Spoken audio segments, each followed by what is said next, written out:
Welcome to the 35th Annual Vancouver Writers' Fest, which takes place from October 17th to 23rd, 2022.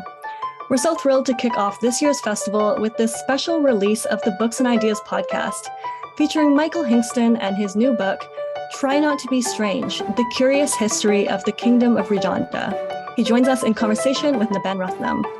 My name is Joyce Wan, and I'm the Marketing and Digital Production Coordinator here at the Fest. The Vancouver Writers' Fest carries out its work on the unceded and ancestral territories of the Musqueam, Squamish, and Tsleil-Waututh peoples. We're grateful to be here, and we're cognizant of the history of these lands and the necessary and urgent work that is still to come as we move toward reconciliation and Indigenous sovereignty. Before we get started, I would like to take a moment to thank our public and private sponsors. Our public sector funders are the Government of Canada, the Canada Council for the Arts, the BC Arts Council, the BC Government, the City of Vancouver, and CMHC Granville Island. And we couldn't do our work without them, so thank you. And now I'd like to introduce our guests on the podcast today. Naben Ruthnum is the author of A Hero of Our Time and Helpmeet, both of which were published this year, and Curry, Eating, Reading, and Race. He also writes thriller novels under the name Nathan Ripley. And when he's not writing books, he's a screenwriter for film and TV and a literary critic. Michael Hingston is the author of Let's Go Exploring and The Dilettantes. He's the co-founder of Hingston and Olson Publishing, which publishes the short story Advent Calendar, which was a Vancouver Writers' Fest staff favorite, incidentally. His journalism has appeared in National Geographic, Wired, The Washington Post, The Atlantic, and more. He joins us today to share his newest book, Try Not to Be Strange, which tells the complete history of the delightfully strange micronation of Redonda, an uninhabited island that became a legendary international kingdom of writers. Michael Hingston connected with a cast of characters related to the Kingdom of Redonda, but not only that, he did travel to the island. A review for the Washington Post said that Hingston's quest reaches its inevitable climax when he travels to the actual Redonda on a mini expedition that devolves into frivolity, confusion, exhaustion, and near disaster. I can't wait to hear more about the journey of writing this book. Michael and Naben, thanks so much for joining us on the Books and Ideas podcast. Well, thanks for having me. Yeah, I'm happy to be here as well. Thank you. It's funny, Michael. I'm at work right now, actually, because I'm bad at scheduling things. So I'm in a little lightless room off to the side of the writer's room. But I showed your book separately to a couple of people, and both of them, their first question was, "Is this real?" Because they just couldn't believe the story of Redonda. And I was struck while reading your book that at least a couple of the people that you interview, who know very well that Redonda is a geographically real place, still think of it as a fantasy. I'm thinking of the painter Chambers and the book dealer Kosciuszowski. Could you tell us if Redonda is a fantasy or a real place? A great question. Sort of the defining question of the book, really. And I hope it's not a spoiler to say I'm not sure that I have a definitive answer. And the way I can sort of expand on that is that the story of Redonda has always lived in that sort of gray area between fantasy and reality. And I think when people get sucked into it, it's because they like living in that sort of liminal space where they can come up with an alter ego and sort of slough off their everyday personality and try another one on. It's sort of like Halloween or something, but all year round. And so generally, Redonda is a real island. It geographically exists. It's owned by Antigua and Barbuda. It's politically what it's part of. And yet the kingdom as a story is more fantastical, and it's sort of draped over top of the island. But one of the great things about the story, because it's been going on for 150 years, is that those two layers were initially quite distinct, and I would say over time have slowly sort of cross-pollinated to the point where sometimes people are talking about one or the other, but oftentimes they're talking about an interesting combination of the two. Yeah, this book is a great. There's efficiency-based readers out there who often will ask about a nonfiction book. Why don't I just read the Wikipedia of this instead? And I think Try Not to Be Strange is such an unsummarizable book. Just as you say, like that fantasy or real place question, there's you've actually been there, and it's still not an easy answer. And I feel like the journey you take us through in this, both historically and in your travel log, really explains that difference is just not definable. I want to go back a bit to the beginning of this, so anybody who's listening to this podcast without having read your book isn't completely confused as they might be right now. The most recent big literary figure to be allied with the idea of Redonda is Javier Marías, who's a great Spanish novelist, just died recently.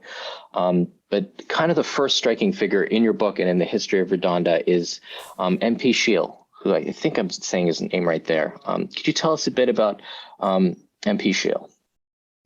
Yeah, Shiel is really the person who kicks the story into gear, although arguably of all the kings had sort of the least understanding of what the story was, and certainly what he was sort of unleashing into the literary world.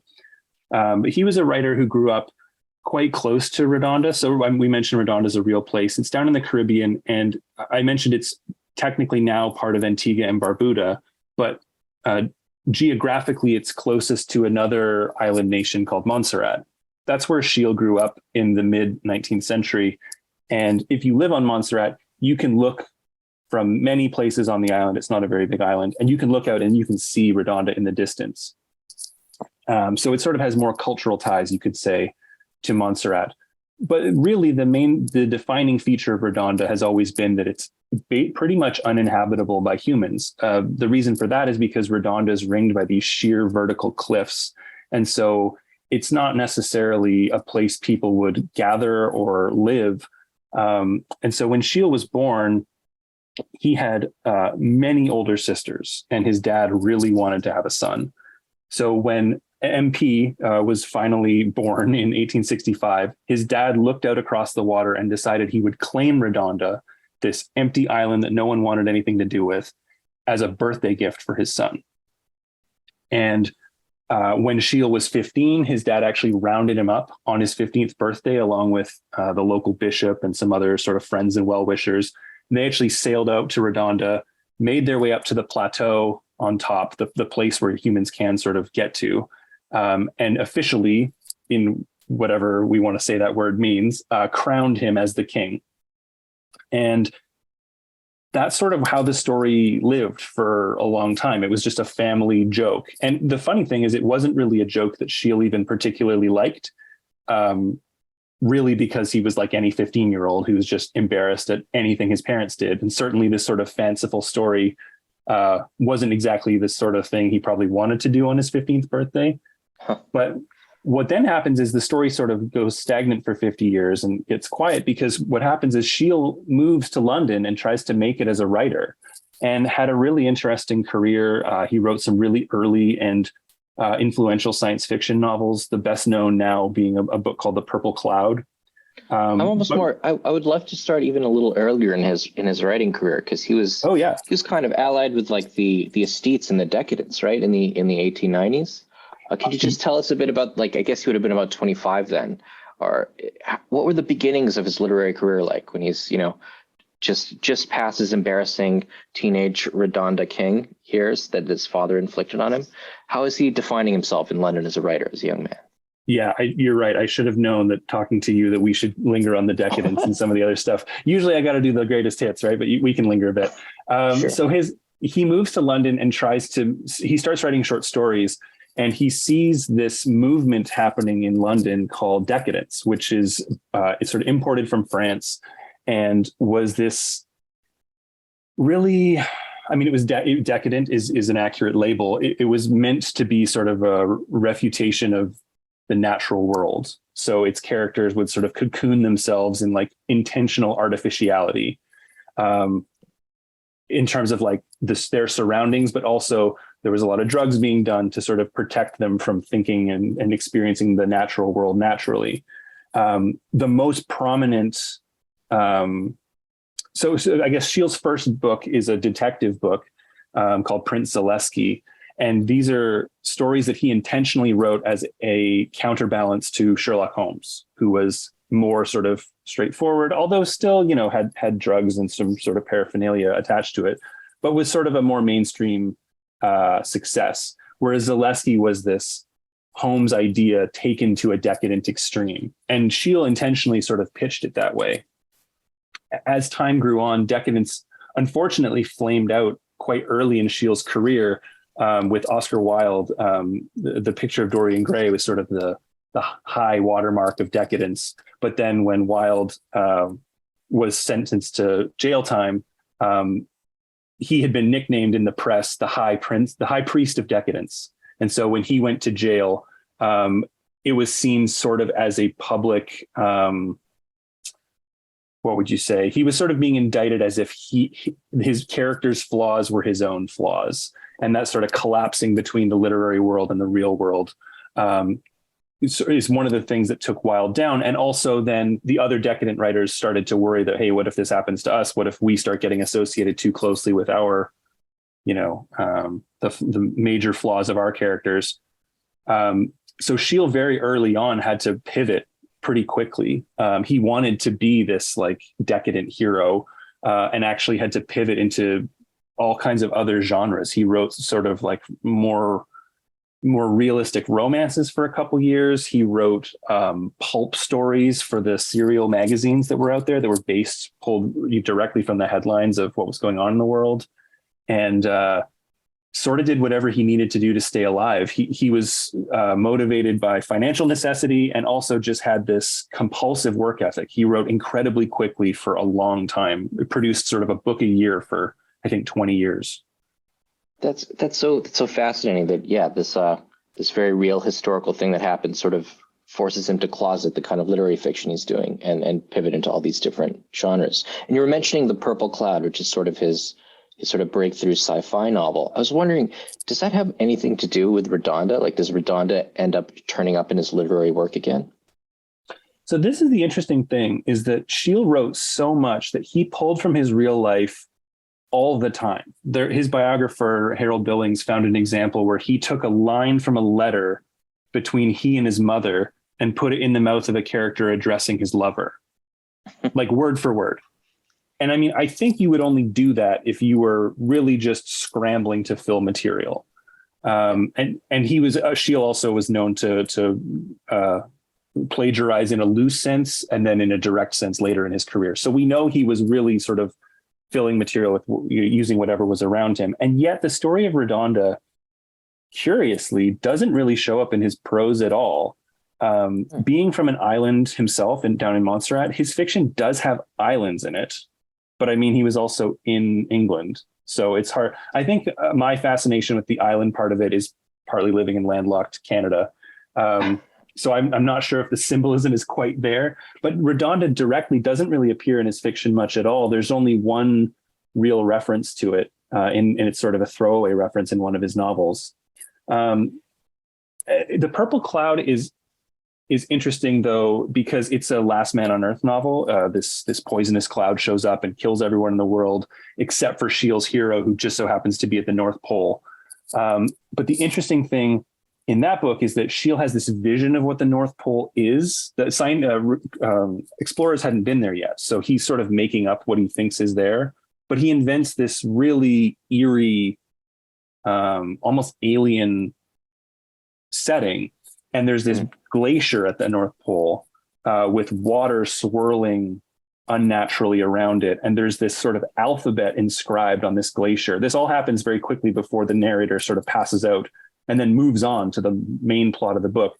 But there is this sense when he shows up and sees this really strange, eerie scene at the North Pole, my mind went straight to Redonda. Like, this is a strange alien island where there's some secret mystic power to it that's never really explained or dwelled upon. So I don't know if you could say Scheele did it consciously, but I like to think that there's a little bit of Redonda in that scene. I mean, clearly that there's so much to that book, and it's a fascinating, like, great piece of weird fiction. And I can tell that you're fond of the Zaleski stories, but you've talked about the sheer volume of Scheele that the volume of material that Scheele wrote. How much of it did you feel obliged to read, and how much of it did you like? I'm curious about. That is a wonderful question. I remember talking to you online about like some of these ideas, because I know you like some of these writers too. And I did such an interesting question of like, how do you know when you've seen enough? And it actually came up quite a few times with different kings, because the Redondan kings, as a rule, don't tend to write about the kingdom directly too much. It's usually sort of a footnote in their career. Lots of their fans of their writing might not even know that they're associated with this story. So the question is sort of like, if I'm pursuing the story of Redonda, I mean, I'm saying your question back to you, but like, do I need to read 5 of his 30 novels, 10 of his 30 novels, 30? They're also mostly out of print, and their shield collectors are pretty intense. So even finding copies of some of these books is a challenge. I think I read, I want to say 10 of his books, maybe altogether. That seems reasonable. And I mean, yeah. Before pushing on to the next king that we're going to talk about, John Gawsworth, who I think really cemented a lot of like the fantasy parts of what Redonda was. I'm curious, I think, and probably the listeners are too, how on earth did you end up here? Like you talk about in this book about how research began here as not building knowledge, but gathering it into a formless pile. Can you tell us a bit about like the sort of weird reading and collecting byways that sort of trapped you into writing this wonderful book? Yeah, absolutely. So for me, the story started with well, you mentioned the Spanish novelist Javier Marías. In one of his novels, he happens to mention another king who we'll also talk about, John Gawsworth, and gives this one sentence summary that he was the king of this island that he'd never seen. And so in trying to dig to the bottom, just not even with an eye to writing about it, but just to sort of, I don't know, sitting at my desk job with half an hour to kill sort of thing, I thought, I'll look into this and get to the bottom of it. And I realized that the way that this story had been told existed pretty much only in these rare or out of print books, clippings from newspapers that no longer exist, and so no longer have like archives that are kept online anywhere conveniently. And so even just understanding the basics of what this story was and who the main characters were, even I'd never heard of even some of the main characters, let alone some of the more peripheral ones, required I guess like teaching myself how to research, like learning to work in archives and acquire some of these documents. And inevitably I had to buy up some of these old books just to figure out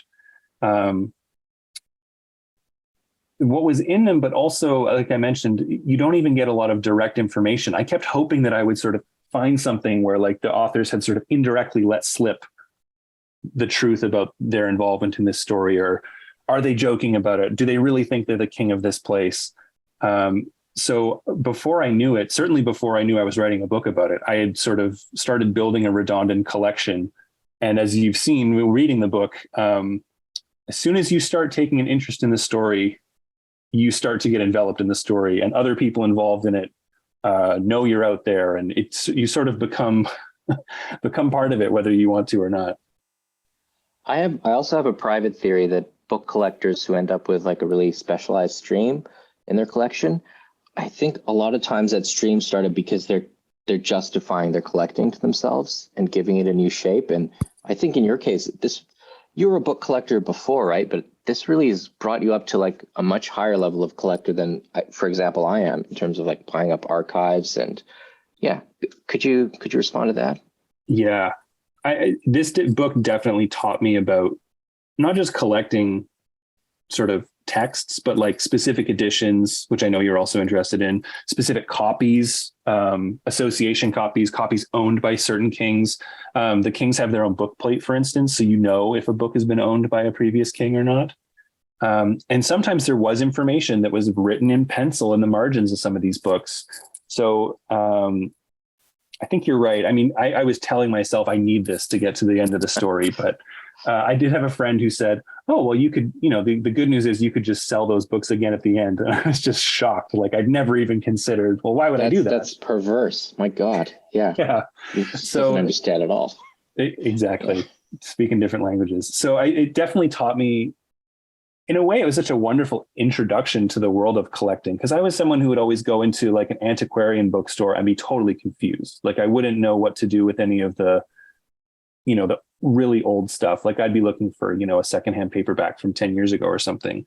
And this book really gave me a crash course in sort of the art of collecting books, but also honestly, just the vast amounts of material that are, because it's not online and because you can't find it in 5 minutes, is just totally ignored by most of the world. So being able to go and find some of that material and retrieve it and interact with it is just totally addicting, and something I'm now hopelessly in the tank for. Did you have any hostile or strange encounters with other book collectors or dealers? Or is it mostly friendly affair? It's interesting because the sense I got working on this was no one else cares about this. Like that was really the feeling, was like, and so I actually felt sort of a duty to this story, as at times the story of the Kingdom of Redonda has been very popular. It's been in the British press and in the tabloids and all that sort of stuff. But when I started working on it, I started getting the sense that there weren't that many people who were sort of keeping the story afloat. And because it hadn't ever been written all down in a book before, I was worried that if, these handful of people gave up or passed away, then the story itself would sort of float away.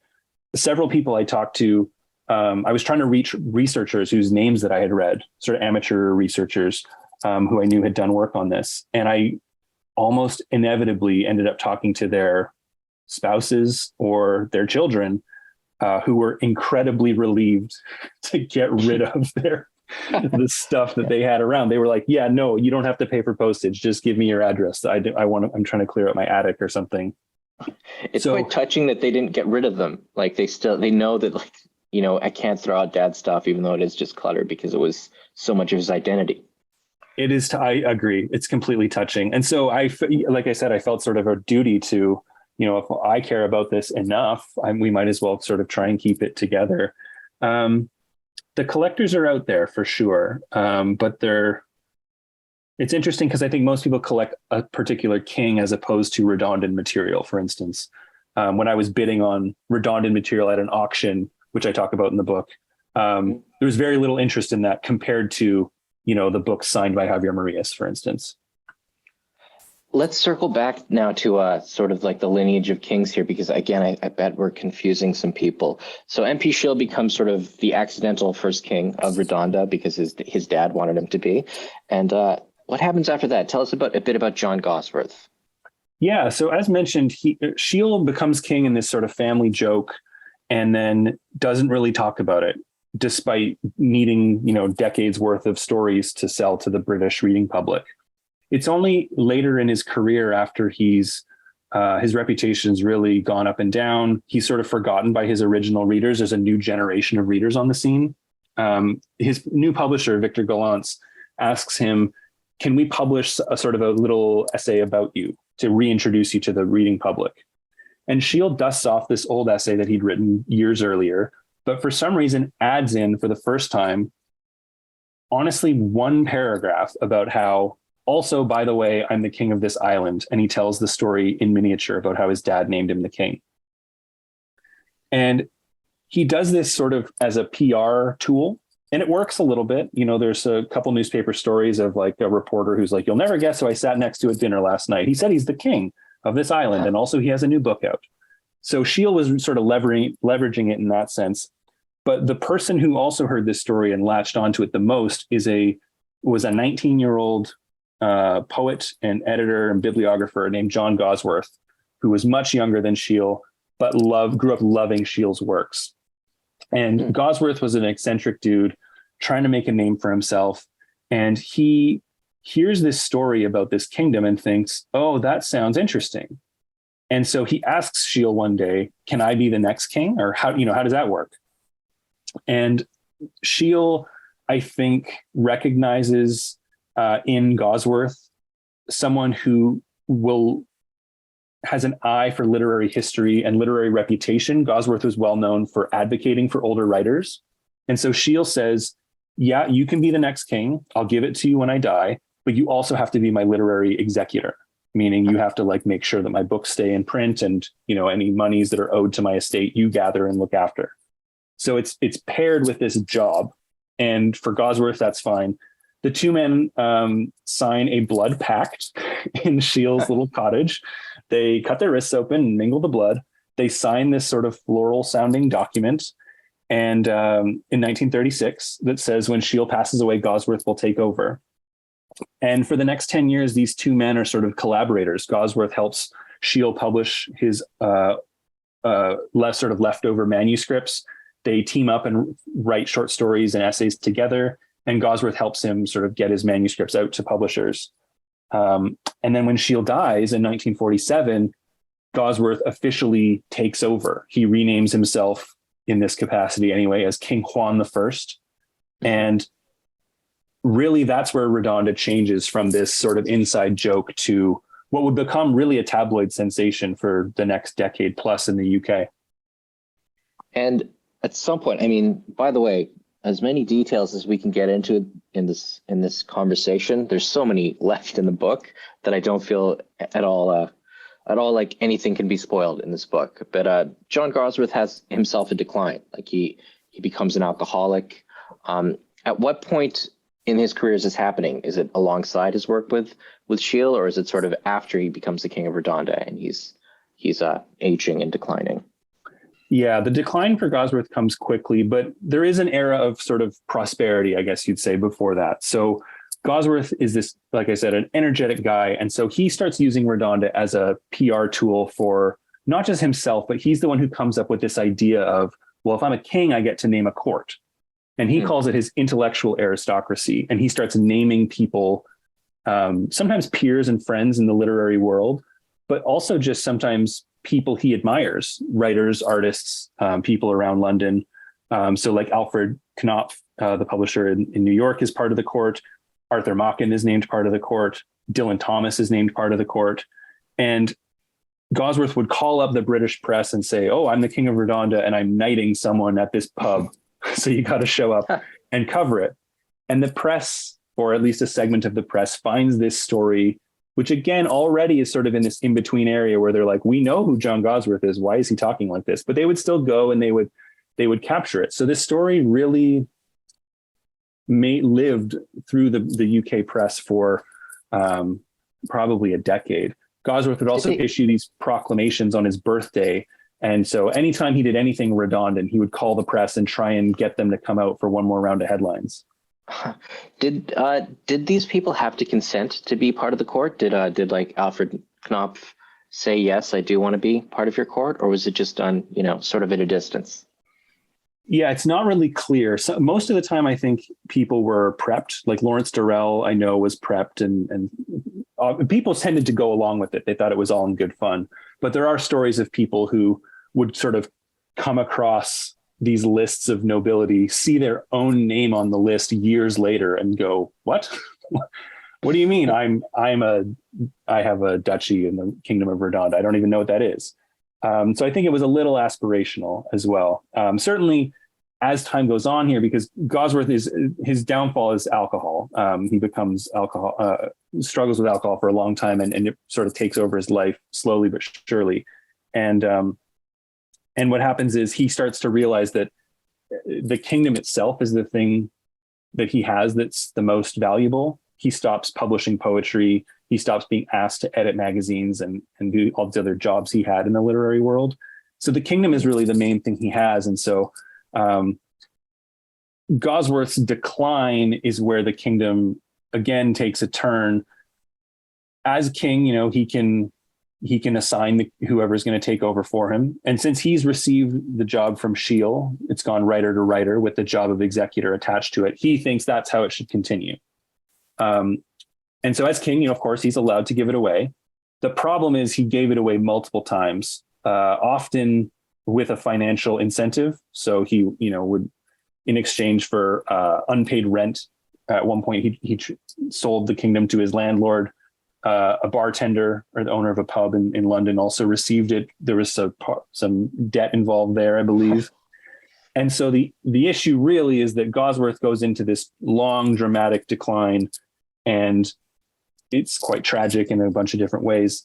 He finally passes away in 1970, and that's when multiple people come forward and say, oh, well, I'm the king now. And so that's where Redonda really becomes, I think, this fragmented, contested sort of, there's a real motley crew of people who are involved in the story, and the sort of chaos of it really comes into fruition once Gawsworth dies, because now there's a huge debate over who is the one true king and how can that even be decided. Moving away from the sort of descent of Gawsworth, I kind of want to talk about the ascent of Michael Hingston. And it's just really interesting that this book not only it doesn't just exist as a thing you wrote. I think it's kind of it's a chronicle of you becoming, you end this book as a much more successful writer than you began it, than as you began it. Like at the time you're working a job you didn't necessarily love, and you just put out your first novel, and then Redonda sort of came into your life. I want to ask a bit about just the process of writing a book like this that just starts as like an accumulation of information. And at what point do you give yourself permission to sort of take this really seriously and know that you're going to have to invest time and research and acquiring new skills in order to write it? When did you really feel that you were committed to writing this book? And at what point did you feel that it had become finally a book? Yeah, it's a great question. The reason the first person material is in the book really is to be a proxy for the reader who's experiencing, hopefully, a lot of this strange stuff. And it's useful to have my character, the writer, there to acknowledge that, yes, this is very strange. This is weird, because the characters themselves are in character so often. But yeah, I mean, the story of the book starts for me in 2013. So that's almost 10 years ago. And I didn't know I was writing a book until halfway along that process. So maybe 5 years ago. Wow. It started as, you were talking about the efficiency crowd earlier, and Redonda originally, I used to describe it as my favorite Wikipedia article, because it had all these really tantalizing details, but clearly had all these gaps that had not been filled in. And so it was just something I sort of plugged away at. It's sort of like writing advice that I give people, actually, is like, if you're looking for ideas, especially in the world of nonfiction, but fiction too, it's hard to generate something you're interested in from scratch. But when I was looking for a new book to write in 2018, I had finished 2 by that point.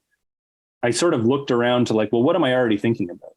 What am I already interested in? What have I already been essentially doing legwork for, but under the guise of a hobby? And I realized that Redonda was this story that had been sort of pursuing me, and that I'd been sort of slowly pursuing for years. And so it made sense to try it out and to see like, well, when I write books, I try and think of it like a full container, and you have to see not just the middle of it, but all the corners. And so that was the first stage, was just trying to figure out like, well, how would you even hold all of this in here? How would you know when you've got the contours of the whole thing? Because there's so many angles to it. It's interesting. One of the things I remember before we'd ever corresponded, I really hope this is you. You had a pitch on your website, like a sample pitch for a nonfiction book that you were just sharing with other writers as a service. Yes, that sounds like that. I do have those. Yeah. Yeah, that's right. I was wondering, like, Biblioasis put this book out. Biblioasis, which is responsible for such a diversity of really interesting, great books. Did you write a really formal pitch for this book? Because it seems like something, I feel like 90% of this stuff you learned after you'd already started being really serious about the book. Were you able to pitch it formally, or was it more of an informal pitch? Yeah, it was an informal pitch. And I'm great. I've been a fan of Biblioasis for a long time. I was pretty sure when I had the rough handling of this idea, I was like, I think they might get it. But you're right that writing up the sort of formal pitch that you have to do for nonfiction, I just wasn't sure.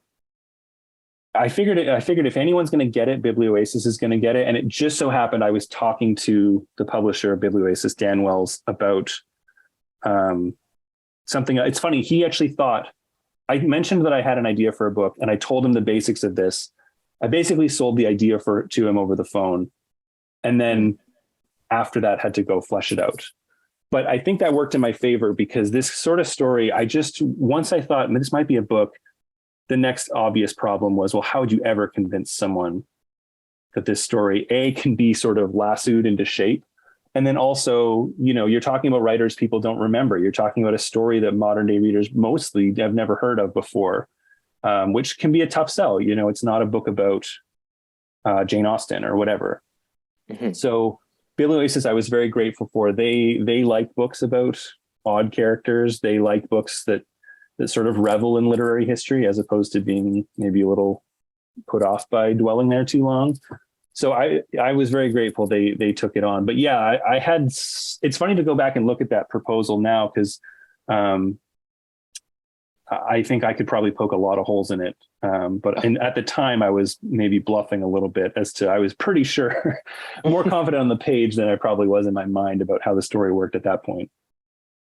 That's so interesting. And yeah, it's very satisfying. I was really waiting to see when I first heard about the book finally being, an object in the world. The publicist at Biblioasis said, "Oh, do you want to read this?" I said, "Of course." And I said, "You should really send it to Michael Dirda, the Washington Post, because that's the person of all the major critics. That's the one that you have the best shot at getting a review from." And that happened. Mm-hmm. And so you got this miraculous, great review from, I think, like the ideal reader for this book. So before we're going to move on to the later Kings of Redonda in a second, but I think I just want to wallow in the triumph of this for a second. Like, this must have been something that you'd thought about as well. Like, will this one critic who really gets this stuff get my book? And how did that feel? Well, now I know who to thank. First of all, it was all your idea. So that's no, perfect. Not at all. Your publicist Emily was way ahead of it. She'd already had it out to Dirda. Yeah. Yeah. Unfortunately, I think everyone's like, who would be really good for this book is Michael Dirda. Yes. But no, you're right. I mean, so he wrote this wonderful review, and the thing that I loved about it is the book's been reviewed well. I'm very grateful for that. And the general consensus I get from people is like, "Oh, I'd never heard of this. That's so cool."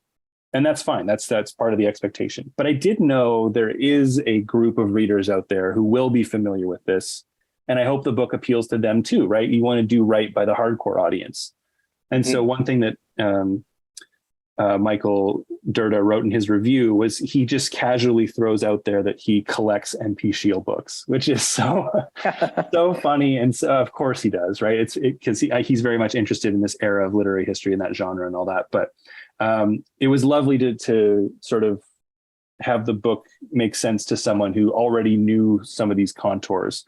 And he knew, like Javier Marías, he didn't just know the old science fiction stuff. He's a pretty well-read guy. So he's exactly the kind of person I was hoping to impress. And so that review means a lot for sure.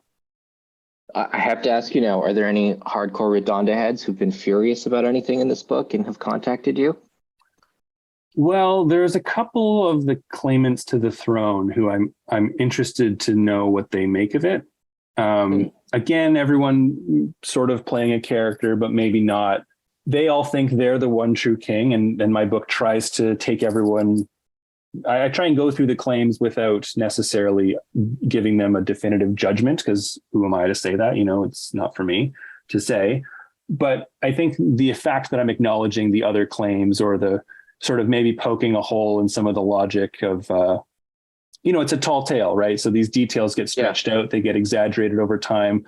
I didn't want to repeat that stuff in my telling of it, but I also wanted to keep the spirit of the stories intact as best I could. So there's certainly a couple places where I'm not sure it would be appreciated, me pointing out that the timeline worked differently than someone suggested or something like that. But so far, no acts of declarations of war or like governmental censures or anything like that. I think people are happy to have the story alive in some sense. So hopefully they feel that if the small picture details are wrong, at least the spirit is intact. I'll be interested to see what role the kingdom inflicts upon your life, or what role you choose in it as it moves forward. Because, well, Marías is a great example. He went from that one line in a book to being the king of Redonda. Can you just touch on how that happened and whenabouts this was? Yeah. So picking up where we were talking about John Gawsworth leaving the kingdom in disarray, the sort of, how will I say this? The generally or most commonly accepted claimant of the throne was to another writer and a publisher in England named Jon Wynne-Tyson, who was a friend of Gawsworth's, but who was not theatrical in that way, did not want this job, and only found out about it, so he said, after Gawsworth had died, meaning it was too late to say no. And so when Tyson sort of reluctantly goes along with it, he actually likes the paperwork, the estate business, more than the putting on a crown business. Although ironically, he's the king who gets carted out to the Caribbean and actually climbs to the top in as this sort of goofy adventure in the 70s. But Wynne-Tyson the whole time is looking for someone else to give it to. And so he actually reads that same Marías novel that I had read. It was called All Souls. He sees the reference to Gawsworth and he says, oh, here's someone who at least cares enough about this man and this story. Maybe he would be interested. And of course, Marías already had the reputation, as you know, I mean, Marías was a brilliant, elegant stylist and a really intelligent writer in the way people think, and wrote these wonderful novels. And so he had the literary credentials as well. And when Tyson reaches out to Marías and says, hey, do you want to take it over? Marías needs a little bit of convincing, but eventually does, and then immediately uses it writes another novel about the process in this sly sort of semi-autobiographical way, sort of promising to explain the story and then making it more confused than ever, which is a very Marías touch, but also a very redundant touch to, again, keep that mystery there. Then when Marías takes over, he puts his own spin on it. He decides to found a publishing company in Spain where he publishes in Spanish, often for the first time, works that touch on the Redondan story. So he publishes Shiel in Spanish for, I don't think there were other editions of Shiel out at that time, other members of the court as well. And Marías also, for a time, issued an annual prize called the Kingdom of Redonda Award that came with a cash prize, and it came with a position in his court. And Marías again took that Gawsworth idea of an intellectual aristocracy and expanded it. He brought in filmmakers like Francis Ford Coppola. The American architect Frank Gehry designed a Redondan palace, drew a little sketch of it. And even like Alice Munro was named the Duchess of Ontario. And Alice Munro, who sort of famously doesn't talk to the media too much anymore, she issued an official statement saying, I'm so pleased to be named the Duchess of Ontario, and I will live out my duties accordingly. So it really had, the spirit was really intact. Marías proved to be actually quite a good fit because he got the spirit of the story, but also put his own twist on it and pulled a whole new generation of creative people into it. And Marías died just so recently. So I'm wondering, these conflicts of the throne that you just discussed in terms of the people that you're anxious about hearing from / curious about hearing from, have these battles for the throne just come up, or were there people who disputed Marías's claim to being the king? Yeah, the disputes go back a long way. They go back to the 70s so if Jon Wynne-Tyson passed it to Marías, there are plenty of people out there who say that Jon Wynne-Tyson was never the true king, and that when Gawsworth actually gave it to other people in a more binding way, or with language in the contract that proves that this supersedes the other. And as far as I know, an estate lawyer was never brought in to officially rule on any of this. But certainly, if you don't think Wynne-Tyson was legitimate, then you don't think Marías was legitimate, and you don't think whoever he might name, or hopefully he did name someone we actually don't know, you think that whole branch is illegitimate. So the disputes have been there for a long time, and I haven't seen any public responses to Marías's death. Just dropping the veil for a second. I mean, there's also questions of etiquette, right? Marías passed away, and there's more things on his mind and the world's mind, Absolutely. Who he gave the kingdom to. But some of the other claimants in the past have been quite prickly and refusing to budge an inch. So I wouldn't be surprised if they still are as adamant as ever that it was never his to begin with. Absolutely. There is much more to this book, including your all of your travels here and some of the interview subjects you reached out to, including Marías himself. But I really want to make sure that people don't just listen to this and think that they've gotten the book. So they have to, stop listening now and go out immediately and buy Try Not to Be Strange by Michael Hingston. It was really great talking to you, man. And it's lovely that we finally get to speak, and it's about a great book that you wrote. I hope we meet one day.